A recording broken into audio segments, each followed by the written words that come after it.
20 minutes, I'll give you 5 minutes. Thank you very much. Thank you so much, everyone, organizers, for the wonderful event. It's so nice to be here.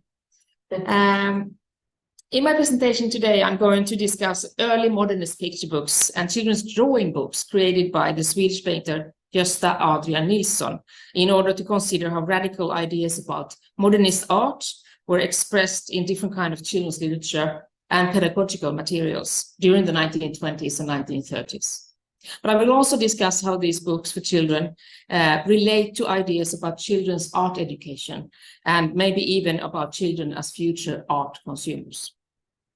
Nilsson, who uses the signature Garn, let's see if I write that in.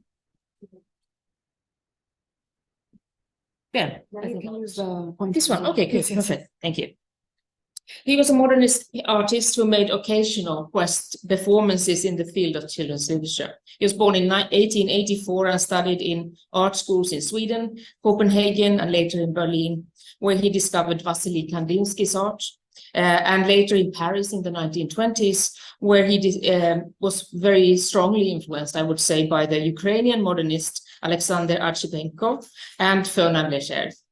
We can especially see Léger's influence in his work, not here maybe yet, but you have other work as well. I'm thinking of this work from 1924, which he created in Paris.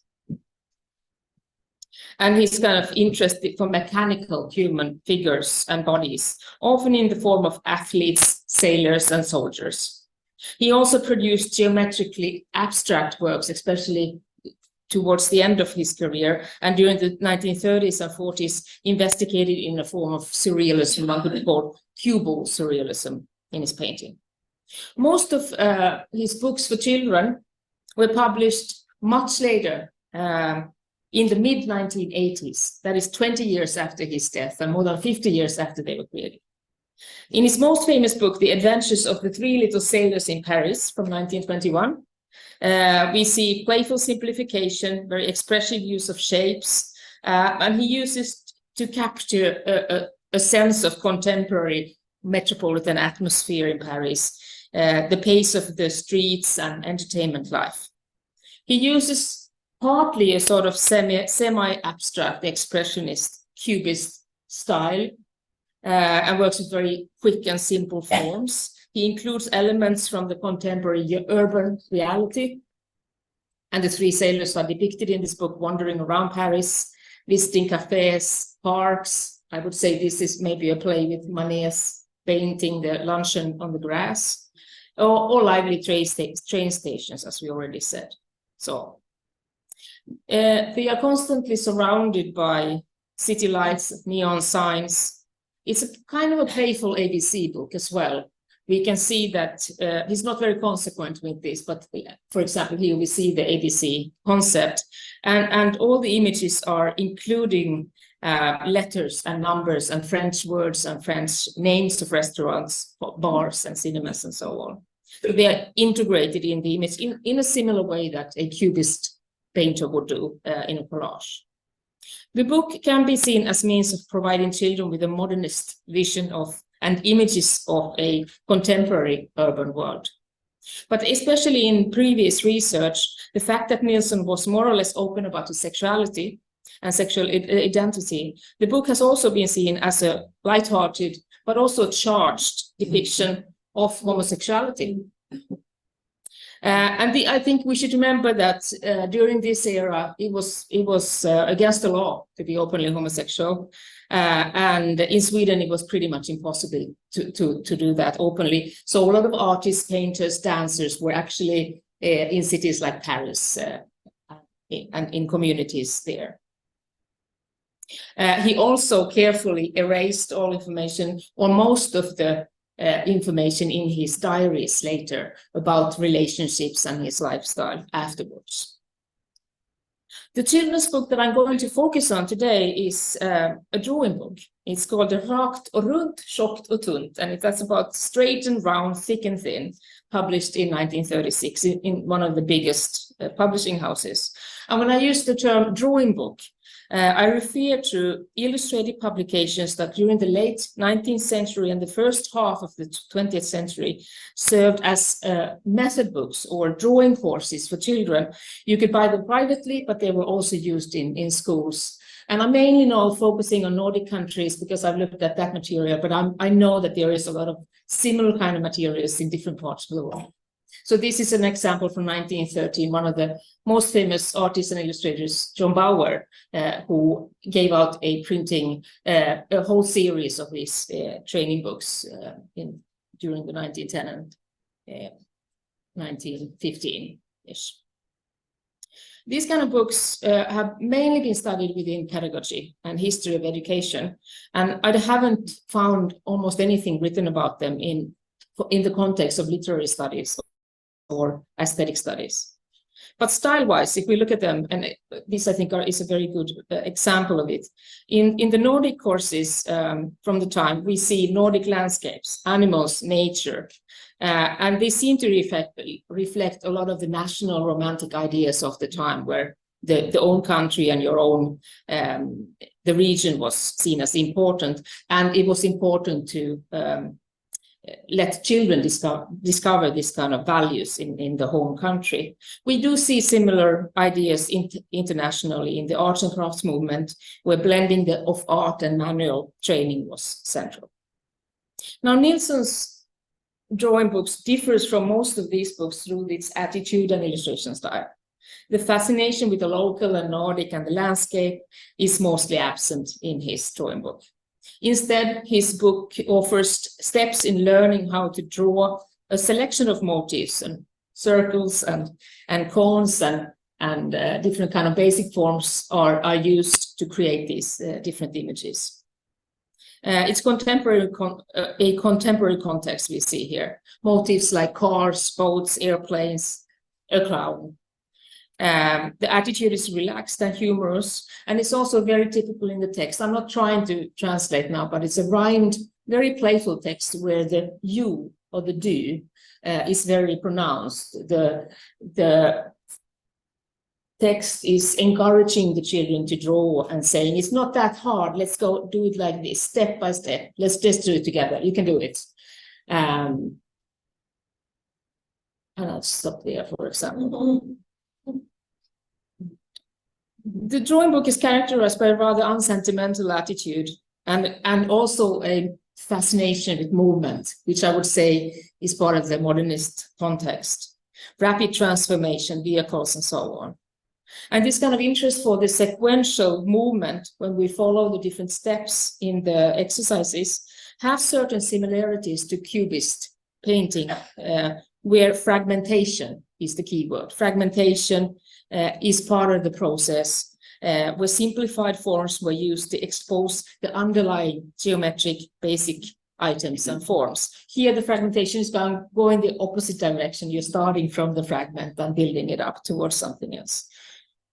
I think this image, let's see, I'm gonna just jump here, is kind of typical for him, a corkscrew that turns into a baby. So he's not very sentimental, I think, in those images. And we could say that geometric ideas, and what we have seen now, Bettina tell about the ideas about geometric shapes as something used in pedagogy, are another context that it lies very close here. And I think we should look at a couple of rather odd drawing courses from the era. Drawing became a separate subject in Sweden in the primary school during late 1870s. And it was very central in the natural science programs, and especially connected with the technical and scientific subjects. I think it's interesting because it's so different from how it is today. The concept we see here is called linear drawing, linear drawing. And numerous drawing books with this method were published during the late 19th century and the beginning of the 20th century, like this Finnish example from 1903. Was it Finnish? I'm just going to look. No, it's not Finnish.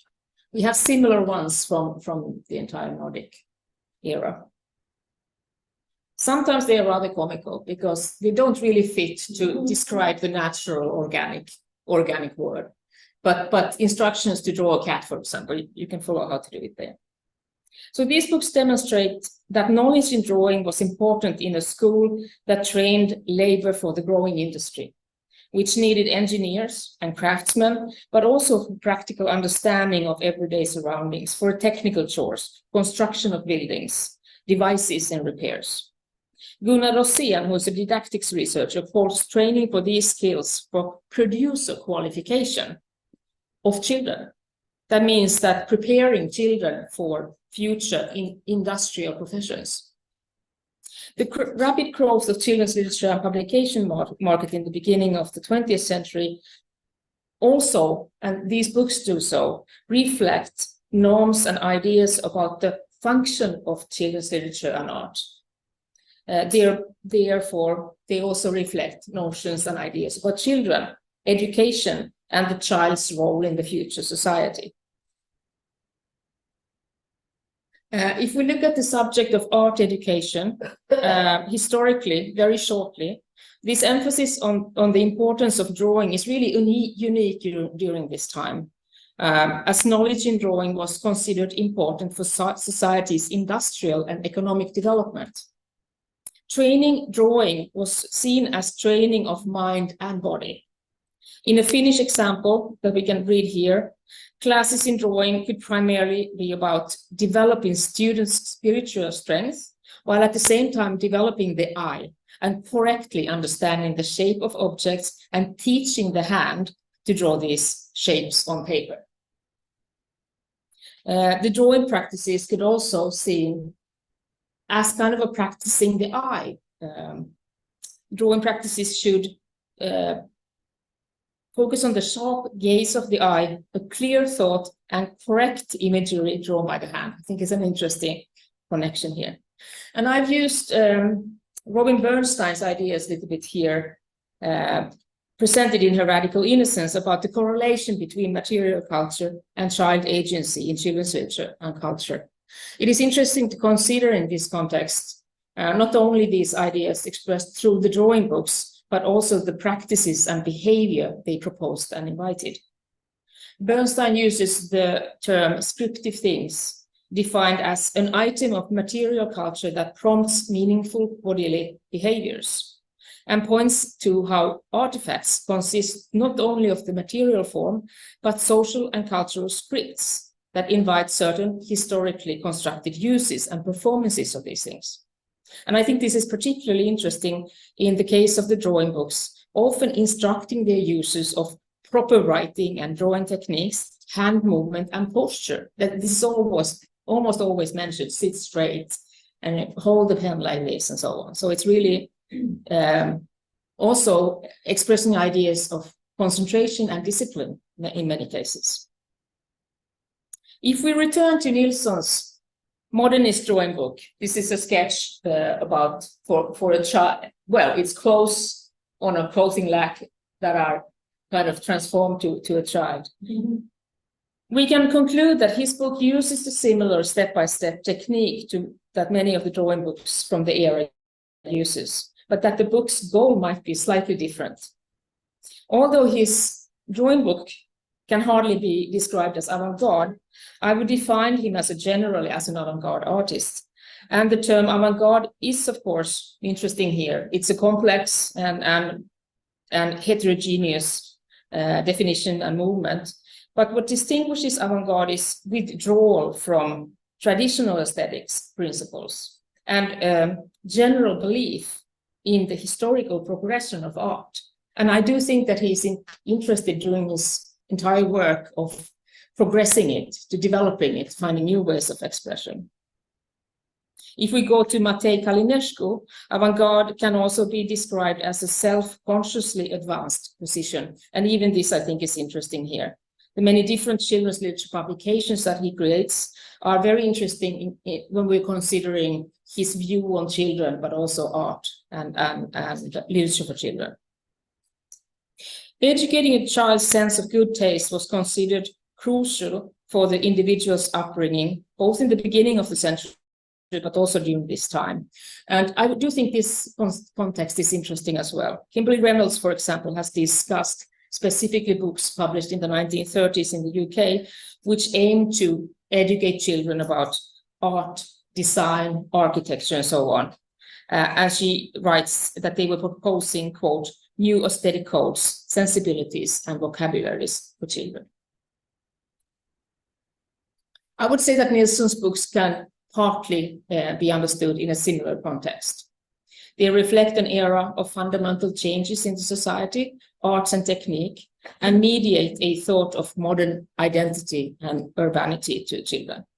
And at the same time, I don't think we should forget that the method of following patterns and imitating and repeating forms and motifs is used even here, even if the context is more modernist than experimental. It's still about training the eye and hand in new forms and movements. To conclude, I think I have one. No, let's just stay here with the chart. The books that we have discussed here can be seen as an example of material culture aimed at children that is based on and prompts certain bodily behavior, where connection between body and mind is emphasized. Nilsson's radically modernist children's books were used to introduce modernist aesthetics and vocabulary for children. By doing so, what is indicated is a view of children as an integral part of a modern existence. What is remarkable, however, is that this is done during the time when the artist, among many other modernist painters in Sweden or in Nordic countries, musicians and dancers and so on, were constantly questioned and criticized for their modernist work and their expressions, and in many cases for their lifestyles. So while drawing books from the era often include imagery and ideas about a Nordic identity, Nilsson's book instead advocates a metropolitan, multicultural, contemporary, and modernist understanding of the world. Thank you.